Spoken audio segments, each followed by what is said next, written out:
탄핵, 그리고 대통령의 이름 세 글자, 그리고 그 대통령과 친하게 지냈던 어떤 분의 이름 세 글자, 그리고 하야. 이 네 가지가 지난 11월 한 달 동안 인터넷 검색창에서 가장 많이 검색되었던 단어입니다. 한참 우리나라가 혼란스럽고 어지러웠을 때 지난달에 이 호세아서를 우리는 새벽기도 시간에 늘 이렇게 묵상을 해왔습니다. 저도 새벽기도 시간에 호세아서를 이렇게 늘 묵상하면서 참 오늘날 우리가 살고 있는 이 대한민국과 참 많이 비슷하다, 너무 흡사하다라는 생각을 많이 하게 되었고요.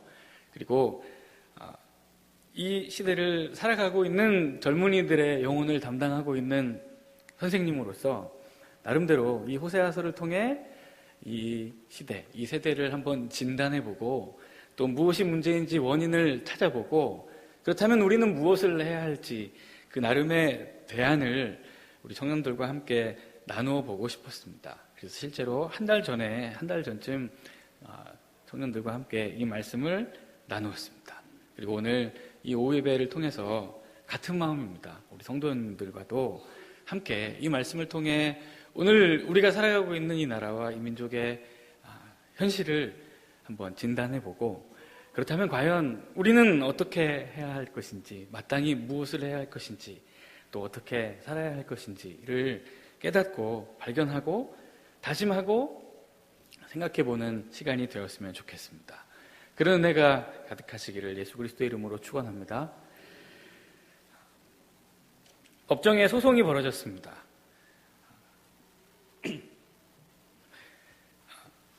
죄송합니다. 피고는 이스라엘 백성들이고요. 이 이스라엘 백성들을 고발한 이는 하나님이십니다. 그 하나님께서 이 피고는 이스라엘을 지금 법정에 고발하고 있는 것입니다. 이들을 고발하고 있는 그들의 죄목이 무엇인가? 자, 2절을 보시면 저주와 속임과 살인과 도둑질과 간음과 포악하여 피가 피를 뒤이음다 라는 거죠. 지금 인간들이 지을 수 있는 거의 모든 죄를 총망라해서 이스라엘 백성들이 짓고 있다는 것입니다. 이것을 차마 두고 볼 수 없었던 하나님께서 이스라엘 백성들을 법정에 고소하셨습니다. 오늘 본문이 시작되는 1절을 보시면 이스라엘 자손들아 여호와의 말씀을 들으라. 여호와께서 이 땅 주민, 즉 이스라엘 백성들이죠, 논쟁하시나니. 여기서 이 논쟁이라는 단어가 법정의 소송을 의미하는 단어입니다.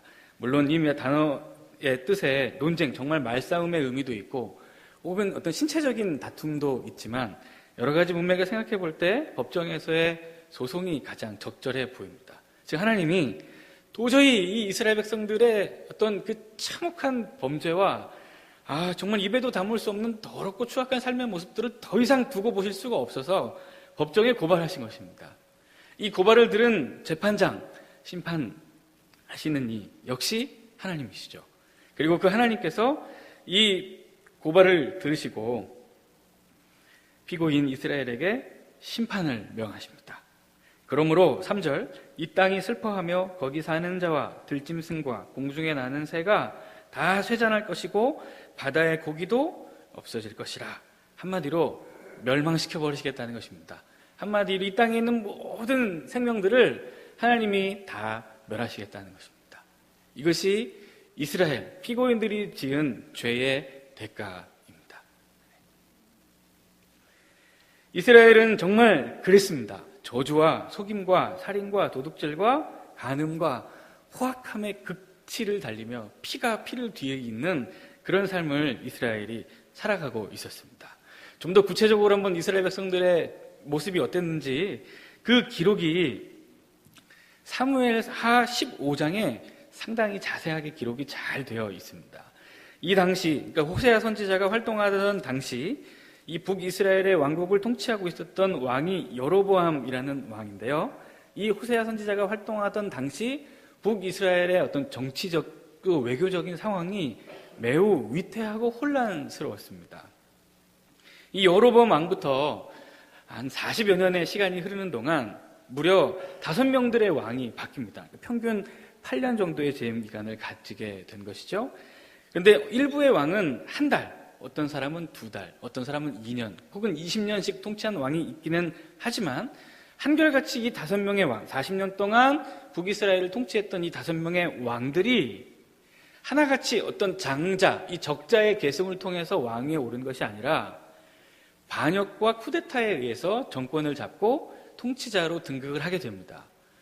전혀 어떤 혈통과는 관계없는 신하들, 또 다른 사람들이 현재 있는 왕을 죽이고 암살하고 자신이 왕이 되고, 또 그 사람을 마땅치 않게 여긴 또 다른 세력이 그 사람을 죽이고 암살하고 왕이 되고 하는 이 암살, 혁명, 쿠데타의 역사를 이 40년 동안 지금 이스라엘 백성들이 계속 반복하고 있었던 것입니다. 그러니 이 나라의 지도자들, 이 40년의 시간 동안 북이스라엘의 왕국의 통치자로 서 있었던 이 지도자들이 민생이나 백성들의 삶에 관심을 기울였겠습니까? 아닙니다. 어떻게 하면 내 왕권을 더 강화할 수 있을까? 어떻게 하면 지금 내가 누리고 있는 이 기득권을 더 길고 강력하게 유지할 수 있을까? 어떻게 하면 정적들을 제거하고 나의 통치 기반들을 더 견고하게 세워갈 수 있을까? 오직 이것을 고민하는데 혈안이 되어 있었던 것입니다. 그렇다 보니 속이는 일, 저주하는 일, 살인하는 일, 피가 필의 뒤를 잇는 일들이 이 시간 동안에 계속해서 북이스라엘의 역사에 반복이 되었던 것입니다. 게다가 이 당시 북이스라엘은 외교적으로도 큰 문제가 있었습니다. 이 호세아 선지자가 활동하고 있었던 당시 고대 군동의 패권을 장악하고 있었던 아수르라는 나라가 있는데요. 이 아수르가 팔레스타인 지역을 이제 사로잡고 그 세력을 확장해 나가려고 점점 그 동쪽으로 이렇게 그 전쟁을 하면서 그들의 힘을 넓혀 가려고 합니다. 그때에 이 아수르라는 이 나라가 동쪽으로 그 세력을 확장해 가는 틈을 타서 이 이스라엘이 있는 팔레스타인 지역에 있는 주변 국가들이 이 틈을 타서 독립을 해보려고 연합군, 동맹을 결성합니다. 근데 이때에 남유다 왕국은 이 동맹에 가담하지를 않습니다. 혼자 빠지게 되는 거죠. 이것을 괘씸하게 여긴 북이스라엘과 그 동맹군들이 남유다 왕국을 공격을 하고 응징을 하려고 하는데, 이때 남유다가 아수르에게 도움을 청합니다. 지금 저 사람들이 당신들의 세력에서 독립을 하려고 계략을 짜고 있는데 나보고도 같이 하라고 했다. 그런데 나는 그러고 싶지 않았고 그냥 당신들과의 동맹이 더 좋다. 그러니 우리를 좀 도와주시오. 원군을 보내주시오. 라고 아수르에게 요청을 하게 되죠. 그래서 실제로 이 아수르가 북이스라엘 왕국에 엄청난 병사를 파견하고 북이스라엘 왕국을 초토화시켜버립니다. 그래서 북이스라엘 왕국은 이때 이 전쟁으로 말미암아 수도인 사마리아와 에브라임 산지의 몇 군데를 제외한 모든 영토를 다 잃게 됩니다. 그러니 어떤 외부적으로도 전쟁에 계속되는 어떤 전쟁, 그리고 초토화된 영토, 빼앗긴 어떤 삶, 그리고 내부적으로도 이럴 때일수록 지도자들이 더 백성들의 삶에 신경을 쓰고 온 나라의 어떤 힘을 한데로 모으고 했으면 좋았으련만 암살과 쿠데타가 계속 반복되다 보니 그저 이 와중에도 자신들의 정권, 자신들의 기득권을 유지하고 있는 일에만 혈안이 된 채 착취하고 억압하고 수탈하고 가난한 자를 짓밟고 빼앗고 죽고 죽이는 일들을 계속 해왔던 것입니다. 비슷하지 않습니까? 비슷하지 않습니까? 나라의 지도자들이 사람들의 삶, 백성들의 삶, 서민들의 삶을 돌아보기는커녕 어떻게 하면 이 기득권을 더 유지할 수 있을까? 어떻게 하면 이 정권의 힘을 좀 더 연장시켜 볼까? 어떻게 하면 정적들을 제거할 수 있을까? 또 외교적으로도 마찬가지죠. 북한에서는 계속 핵을 쏜다고 얘기하고 또 그것을 견제하기 위한 주변 강대국들의 치열한 눈치 싸움과 권력 싸움이 지금 우리나라를 둘러싸고 있습니다. 참 혼란스러운 때가 아닐 수 없죠. 그리고 지금 우리나라에도 저주와 속임과 살인과 도둑질과 간음과 포악함이 뒤를 잇는 일들이 일어나고 있습니다. 도저히 당신이 세우신 이 나라의 꼴을 더 이상 쳐다볼 수 없었던, 묵인할 수 없었던 하나님이 직접 이 하나님을 고발하고 이스라엘 백성들을 지금 심판하시려고 하는 겁니다. 재판장이신 하나님께서 이들에게 심판을 명하실 때, 이들의 죄몫을 심판하실 때 왜 이런 일들이 생겼는가에 대한 원인을 하나님이 또 분명히 말씀하시는데요. 다시 오늘 본문의 1절을 보시면 여호와께서 이 땅 주민과 논쟁하시나니, 즉 이 땅 주민들을 심판하시나니 왜냐?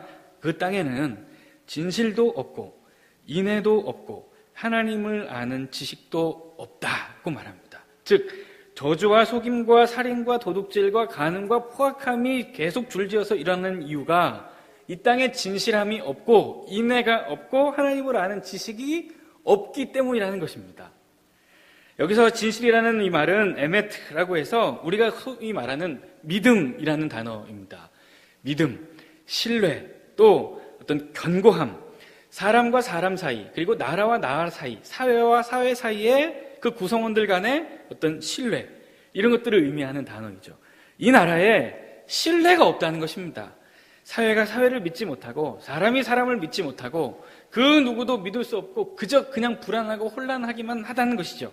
사람들의 마음속에 그 누구도 신뢰하는 마음이 없기 때문에 지금 이런 일들이 벌어지고 있다는 것입니다. 또 이 땅에 인애가 없다고 말합니다. 이 인애는 우리가 많이 들어본 단어입니다. 헤세드라고 하죠. 이 말은 그야말로 친절, 자비, 사랑 이런 뜻입니다. 그리고 사람과 사람 사이에 베풀어지는 어떤 호의, 구제, 긍휼 이런 것들을 의미하는 단어입니다. 이런 것들이 없다는 겁니다. 사람과 사람 사이에 서로를 불쌍하게 여기고 긍휼히 여기고 그래서 자발적인 마음으로 긍휼을 베풀고 자비를 베풀고 친절을 베풀고 사랑을 베풀고 격려하고 위로하는 모습들이 없다는 것입니다. 그렇기 때문에 저주와 포악과 간음과 거짓말과 살인이 계속 줄지어서 일어난다는 것이죠. 또 한 가지 결정적인 것, 하나님을 아는 지식이 없기 때문이라고 말합니다. 여기서 하나님을 안다고 할 때 이 야다라는 이 히브리어는 고대 근동에서 사용하였던 계약의 언어입니다. 어떤 강대국과 어떤 약소국이 동맹과 계약을 체결할 때 이 두 나라는 상호 간에 약속을 합니다. 강대국은 약소국에게 보호를 약속합니다. 그리고 그 대신 이 약소국은 강대국이 요구하는 것들, 조공이나 또 노예나 이런 것들을 꼬박꼬박 바치도록, 그리고 이 나라가 요구하는 것들을 어김없이 해낼 것을 약속하죠. 이 약속을 계약서에 옮기는데요. 이 계약서에 사용하는 단어, 내가 당신과에게 충성을 다합니다 라는 의미를 담고 있는 단어가 바로 하나님을 아는 지식이 없다 할 때 이 지식 안다 라는 이 말입니다. 출애굽기 19장 5절과 6절을 보시면 제가 읽어볼게요. 세계가 다 내게 속하였나니 너희가 내 말을 잘 듣고 내 언약을 지키면 너희는 모든 민족 중에서 내 소유가 되겠고 너희가 내게 대하여 제사장 나라가 되며 거룩한 백성이 되리라. 하나님과 이스라엘의 언약입니다. 너희는 내 말을 잘 지켜라. 너희는 내가 너희에게 명하는 모든 말씀을 하나하나 빠짐없이 잘 지키고 순종하고 나를 경외하라, 충성하라, 나만 사랑하라는 것이죠. 이것이 이스라엘에게 요구하신 하나님의 말씀이었고요. 그러면 하나님은 이스라엘을 세계 모든 민족 위에 뛰어나게 하시고 제사장 나라가 되게 하셔서 이 땅을 향한 축복의 통로로 이스라엘을 사용하시며 그들을 영원토록 보호하시고 평안하게 인도하시겠다는 약속입니다. 이것을 우리는 언약이라고 하죠. 그러나 이 시대에 하나님을 아는 지식이 없답니다. 즉 이스라엘 백성과 하나님이 맺으신 이 언약이 보기 좋게 완벽하게 파기되었음을 알 수 있습니다. 지금 이스라엘이 하나님과의 맺은 언약을 우습게 여기고 하나님의 말씀에 순종하지 않고 있는 것이죠.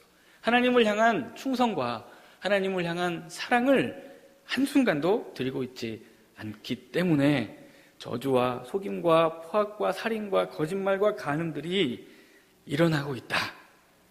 이것이 하나님의 진단이었습니다.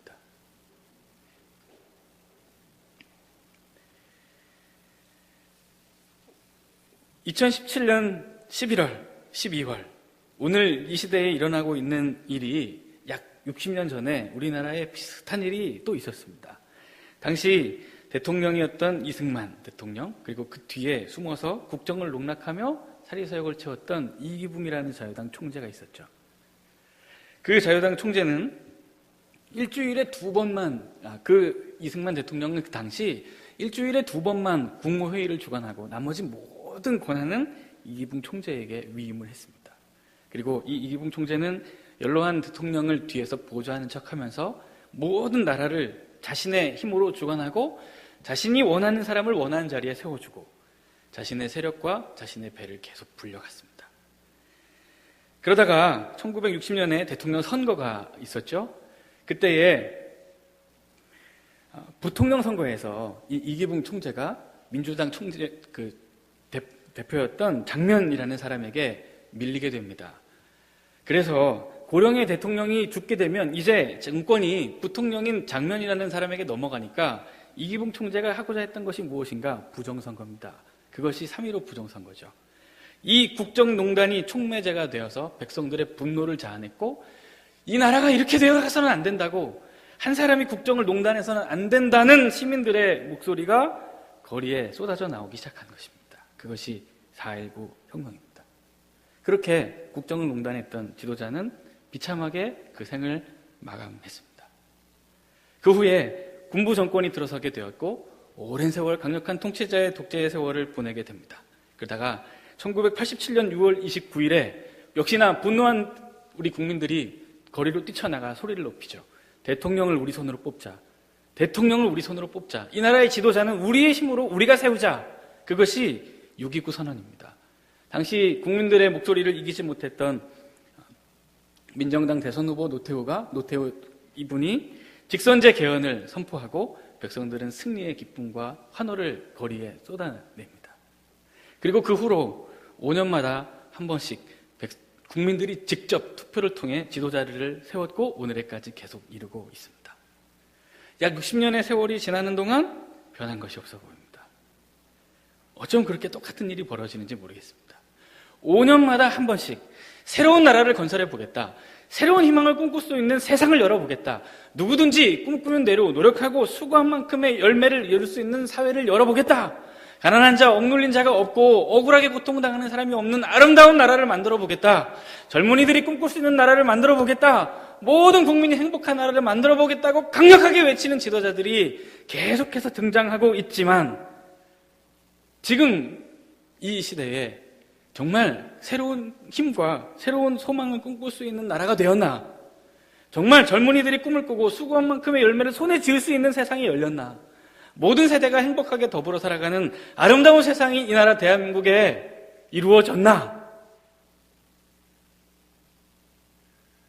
아닌 것 같습니다. 국민들이 거리로 쏟아져 나와 이렇게 하면 안 된다고 촛불을 높이 들고 소리를 높여도 새 희망을 노래하자고 나를 믿어달라고 내가 여러분들과 함께 하겠다고 얘기하는 강력한 지도자들, 똑똑하기로 따지면 정말 대한민국에 손꼽힐 만한 사람들이 지도자로 계속 세워졌지만 세상은 새로워지지 않았습니다. 이 역사가 마치 다람쥐 쳇바퀴 돌듯 그대로 똑같은 시점에 이르르고 말았습니다. 비록 경제적으로는 부유해지고 풍요해졌는지 모르겠지만 그 누가 오늘 이 2017년 12월을 살고 있는 대한민국 국민 중에 그 누구도 이 나라 정말 살기 좋다. 이 나라 정말 새로운 힘과 소망이 충만한 나라다.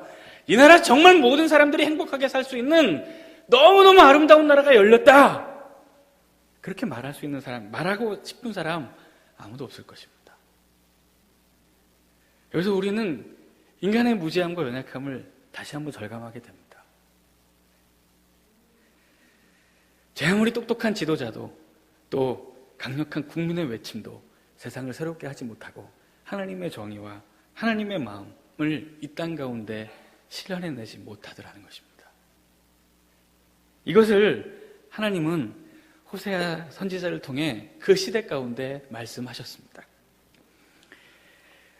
오늘 본문의 6절을 보시면 내 백성이 지식이 없으므로 망하는도다고 말합니다. 그리고 6장 6절에서 또 호세아 선지자를 통해 하나님께서 이렇게 말씀하시죠. 나는 인애를 원하고 제사를 원하지 아니하며 번제보다 하나님 아는 것을 원하노라고 말합니다. 즉 하나님은 이 땅에 인애가 없고 자비도 없고 진실함도 없고 신뢰도 없고 견고함도 없고 오직 저주와 포악과 거짓과 살인과 간음 이와 같은 흉악한 범죄들만 계속 일어나는 이유가 결국 궁극적으로 하나님이 어떤 분이신지를 아는 하나님을 아는 지식이 없기 때문이라고 정확하게 진단하십니다. 반대로 이 시대 가운데 다시 한번 하나님을 아는 지식이 충만해진다면 하나님을 아는 지식이 이 백성들 가운데 충만하기를 원하는 하나님의 마음을 알고 모든 백성들이 하나님의 마음을 아는 지식에 충만한 데까지 이른다면 이 황폐하고 메마른 시대, 이 황폐하고 메마른 나라 민족은 다시 하나님의 은혜로 살아날 수 있음을 우리는 얼마든지 알 수 있게 되는 것입니다. 사실 이 하나님께서 얘기하신 진실과 인애가 없다 하는 이 말, 진실과 인애는 대표적인 하나님의 성품입니다. 이 진실과 인애는 하나님을 설명하기에 가장 적절한 단어입니다. 출애굽기 34장 6절 여호와께서 그의 앞으로 지나시며 선포하시되 여호와라 여호와라 자비롭고 은혜롭고 노하기를 더디하고 인자와 진실이 많은 하나님이라. 직접 당신께서 당신을 소개하실 때 하시는 말씀입니다. 또 예레미야 3장 22절 23절 여호와의 인자와 긍휼이 무궁하심으로 우리가 진멸되지 아니함이니이다. 이것들이 아침마다 새로우니 주의 성실하심이 크시도소이다. 여기서 말하는 주의 이 성실하심이 진실입니다. 그리고 그분의 인자와 긍휼이 바로 인애입니다.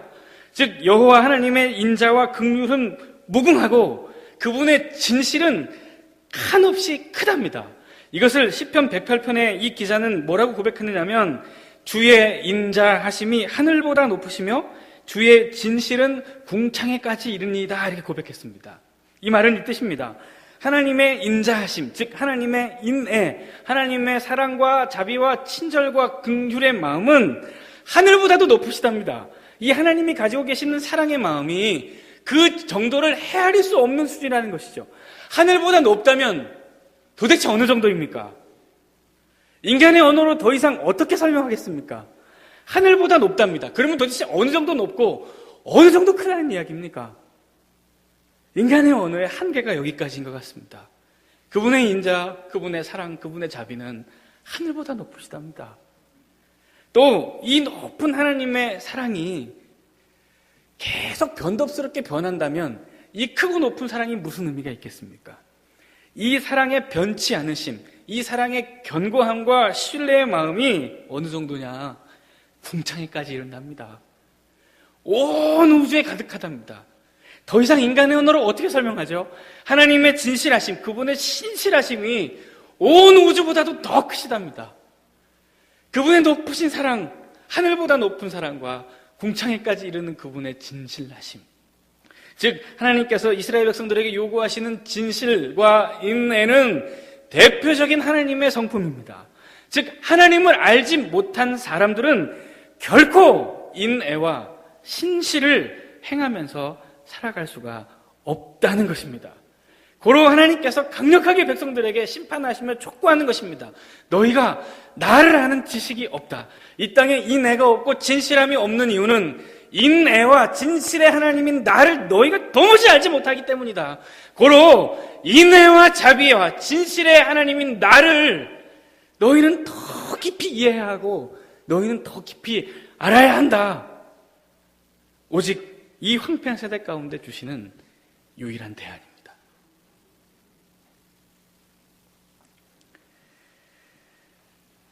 얼마 전 EBS라는 방송에서 왜 우리는 대학에 가는가라는 프로그램을 방영한 적이 있습니다. 이 프로그램이 인기가 좋아서 책으로도 나왔는데요. 이 책에서 다음과 같은 내용이 소개되어 있어서 여러분과 함께 잠시 나누겠습니다. 세상 사람들은 경쟁에서 살아남기 위해 더욱 독해지라고 말을 한다. 공부도, 살도, 노후 준비도 독하게 해야 성공할 수 있다고 한다. 세상은 과거보다 풍요로워졌지만 오늘을 살아가는데 학생들은 불안하기만 하다. 자기 자신을 채찍질하지 않으면 낙오될지 모른다는 우려가 대학생들에게 가득하다. 미래의 성공을 위해 현재의 안락함과 즐거움은 방해물이 될 뿐이다. 그래서 최근 등장한 대학가의 신풍속, 여러분 혹시 들어보셨습니까? 혼밥. 혼밥이라 불리는 혼자 밥 먹는 것이다. 취업을 위해서 학점, 대외 활동 등 사회가 요구하는 스펙을 하나라도 더 쌓으려면 혼자 다니는 쪽이 편하다. 이들에게 관계의 단절은 취업을 위한 대가일 뿐, 지금 자신의 삶이 만족스럽지 않아도 앞으로의 만족스러운 삶을 위해 치러야 할 기회비용인 셈이다. 이들은 사회에 나가기 위해 사회를 등지고 있다.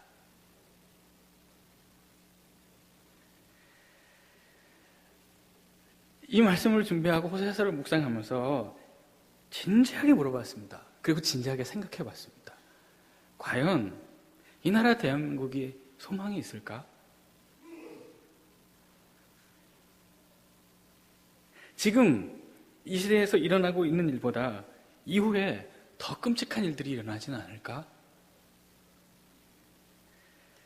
지금 대학생, 장차 우리의 대를 이어서 이 사회와 이 나라와 이미 세계와 열방을 짊어지고 나아갈 사람들, 이 대학생들이 스스로 선택하는 삶의 양식을 보십시오.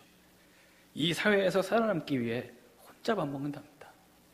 이들에게 인애와 진실을 기대할 수 있겠습니까?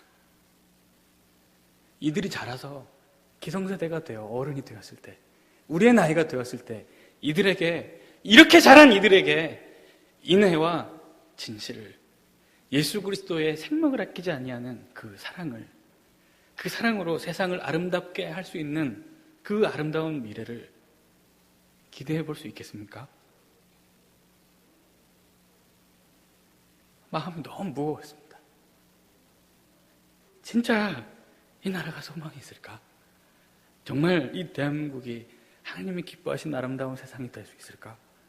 지금 이 자리에서 나와 함께 예배드리며 지금 내가 전하는 이 말씀을 듣고 있는 이들의 삶에 소망이 있을까? 정말 무거운 마음으로 생각을 많이 해봤습니다.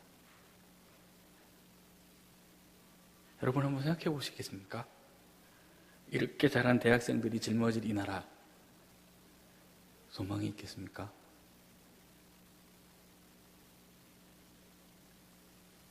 진짜 아름답고 행복하고 살기 좋은 나라가 되겠습니까? 선교사의 피와 우리 어머니 할머니들의 간곡한 기도의 터 위에 세워진 이 나라가 영원하겠습니까?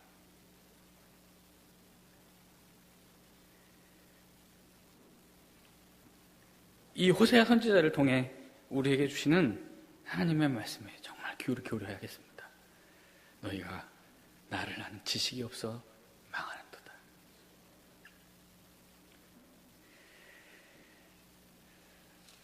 조금 전에도 말씀드렸었죠. 하나님을 안다라고 할 때 이 안다라는 이 야다라는 단어가 구약 성경에서 가장 처음으로 사용되는 곳이 어디냐면 창세기 4장입니다. 아담과 하와가 동침함에 가인을 낳았다 할 때 동침하다라는 단어입니다.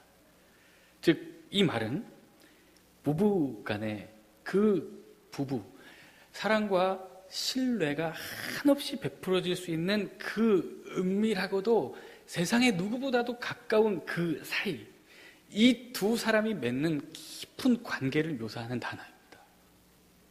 사실 제가 결혼하기 전에 신학생일 때 강의 시간에 이 내용을 배우고 이 단어의 뜻을 배우면서 이 단어의 뜻이 어떤 것인지를 알고 있었습니다. 아, 하나님을 안다이라는 말이 이런 말이구나.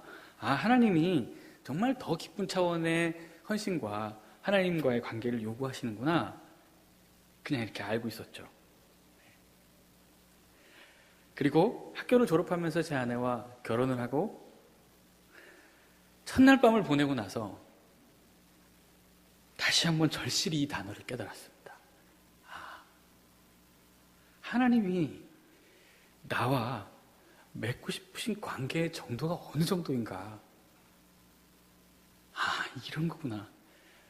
말로 설명을 못 하겠습니다.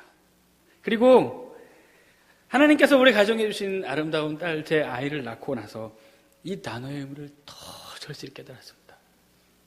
아, 사랑하는 나를 위해 아들을 아끼지 않으시는 아버지의 사랑이라는 것이 어느 정도이구나. 죄송합니다. 더 설명을 못하겠습니다. 아시겠죠? 하나님께서 지금 저와 여러분들에게 요구하시는 것이 이것입니다. 얘들아, 나를 알자. 나와 교제하자. 나와 더 깊은 관계를 맺자는 것이죠. 단순히 주일에 소위 말하는 주일 성수, 빠짐없이 교회를 잘 수석하고 우리에게 맡겨진 어떤 봉사와 임무들을 잘 수행해내는 것, 그 차원을 넘는 더 깊고도 은밀한 하나님과의 그 깊은 관계. 진짜 우리가 부르는 찬양의 가사처럼 세상과 나는 간 곳 없고 구속한 예수 그리스도밖에 내 눈에 보이지 않는 그 지경에서 하나님과 언제나 교제하는 그 깊은 관계. 끊임없이 이 주일에 예배당이 아니더라도 끊임없이 내 삶의 현장에서, 내 집에서, 내 일터에서, 내가 이동하는 어떤 차 안에서 하나님의 말씀을 듣고 읽고 배우고 되새기고 늘 무시로 기도하며 하나님의 뜻이 무엇이며 그분이 원하는 삶이 어떤 것이며 그분이 원하는 말이 무엇이며 생각이 무엇인지 끊임없이 이분이 원하시는 것이 무엇인지를 계속 되뇌이고 되묻고 하나님이 원하시는 삶으로 계속 우리 자신을 채찍질해가며 자발적으로 순종하고 자발적으로 헌신하며 더 깊이 할 수만 있으면 계속 더 가까이 하나님 앞에 나아가는 것. 하나님 그것을 원하십니다.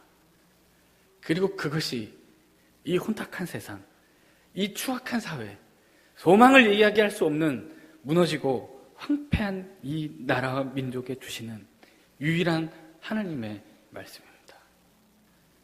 사랑하는 모든 성도 여러분, 우리 정말 하나님 잘 섬기며 살아야 할 것 같습니다. 어른들 심심치 않게 이런 얘기 하시죠. 아유, 요즘 쓸만한 놈 하나도 없다. 아유, 젊은 것들이 진짜 쓸만한 놈 하나도 없네. 종종 이런 이야기 많이 듣습니다. 여러분 그거 아십니까? 젊은이들도 똑같이 얘기합니다. 에이, 요즘 뭐 믿고 따를 어른이 있습니까? 에이, 요즘 뭐 본받을 만한 어른이 있습니까?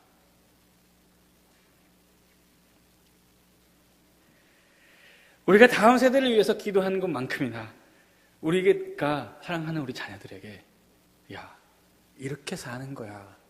하나님 섬기는 거 이렇게 하는 거야. 삶으로 보여줄 수 있어야 하겠습니다. 그것이 우리가 할 수 있는 최선이며 그것이 지금 이 시대, 이 나라, 이 민족 그리고 오늘 저와 여러분들에게 주시는 하나님의 말씀입니다. 이 시간 성령 하나님께서 여러분들의 각 사람의 마음을 감동하셔서 하나님께서 여러분들에게 무엇이 필요하며 무엇을 해야 하며 무엇을 하지 말아야 하며 어떻게 해야 할런지를 생각나게 해주시고 결단하게 해주시는 은혜가 있기를 기도합니다. 그리고 그 마음의 생각과 결단과 다짐들을 실제 여러분들의 삶에서 지켜낼 수 있기를 원합니다. 그리고 마침내 하나님이 원하시는 대로 하나님을 아는 지식이 우리 안에 충만하고 하나님을 아는 기쁨이 우리 안에 가득하고 그래서 하나님 닮아 인애를 베풀고 진실하게 살아가며 진짜 하나님이 지으신 이 아름다운 세상을 하나님의 뜻으로 아름답게 가꿔가고 복음으로 이 세상을 새롭게 하고 모든 사람이 행복하게 살아가기에 조금도 부족함이 없는 이 나라와 이 민족, 이 시대와 이 세계와 열방을 만들어갈 수 있는 저와 여러분들의 삶이 되시기를 예수 그리스도의 이름으로 축원합니다.